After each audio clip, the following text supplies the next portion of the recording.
Le 5 et le 6 septembre prochain, donc vendredi et samedi, un son et lumière à Goudelin. Pour nous en parler, Gérard Garvilly, bonjour. Vous pouvez Bonjour. nous expliquer ce qui va se passer à Goudelin? Depuis maintenant plus de 6 mois, pour une bonne partie de l'équipe de Goudelin Fête Médiévale, est mise en place la préparation d'un son et lumière qui se déroulera donc, on l'a dit, le 5 et 6 septembre, avec l'aide, l'appui à peu près de 80 figurants, plus aidé par ça par 100-120 bénévoles, ce qui monte à peu près à 200 personnes pour cette manifestation. Ce son et lumière est l'occasion pour nous, bien sûr, de rappeler le 10e anniversaire qui se trouve être cette année.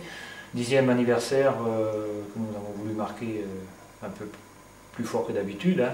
Nous aurons pour l'occasion, en première partie, ou un petit peu avant, pour faire patienter un petit peu les gens, nous aurons la chorale des Canariens Nenes, chorale qui est un peu plus ancienne que nous et qui nous a aidés là, à la première année au montage de notre association.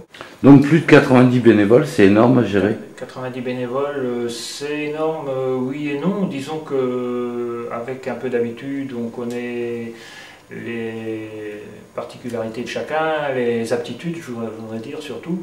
Et ce sont des gens qui travaillent en équipe. Là, par exemple, sur cette semaine, pas grand chose à signaler. Il y a des équipes qui travaillent, c'est pas la première fois qu'ils font le travail. Ils ont une habitude, on a des monteurs, on a des couturières, on a des électriciens, beaucoup d'anciens, bien sûr, beaucoup de retraités, moins de jeunes parce que les jeunes, on le sait, travaillent, et c'est normal, mais n'empêche que pour les répétitions, le soir, tout le monde est OK, et puis voilà. Didier Morand, vous êtes le scénariste.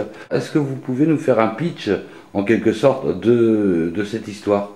Oui, je suis le scénariste, mais je ne suis pas arrivé au tout début de la création de l'association. Et donc, j'ai un petit peu peaufiné, un petit peu recherché plus profondément les événements qui mettent en cause la commune de Goudelin. Alors, l'histoire se passe un tout petit peu après la fin de la guerre de succession de Bretagne. Elle se déroule en 1420. La guerre de succession de Bretagne, elle, s'est terminée en 1364. Mais les rancunes, les divisions qui sont d'actualité en général dans l'histoire médiévale font que Goudelin va participer à l'enlèvement du duc Jean IV de Montfort et donc attiser la colère du duc en place, et les événements vont se dérouler de façon dramatique pour Guillaume de Goudelin, qui est alors à l'époque le seigneur de Goudelin. Alors, si vous voulez, on ne voulait pas seulement raconter une histoire de guerre autour de cela, donc nous avons divisé notre spectacle en plusieurs tableaux, en y faisant apparaître les trois ordres principaux de l'époque, à savoir le clergé, qui est mis en scène au travers de l'abbaye de Beauport, qui à l'époque, elle, comment dire, chapeaute un petit peu Goudelin. Il y a évidemment toute la population paysanne de Goudelin, que l'on voit évoluer au travers des travaux des champs, des travaux quotidiens, en hiver, en été.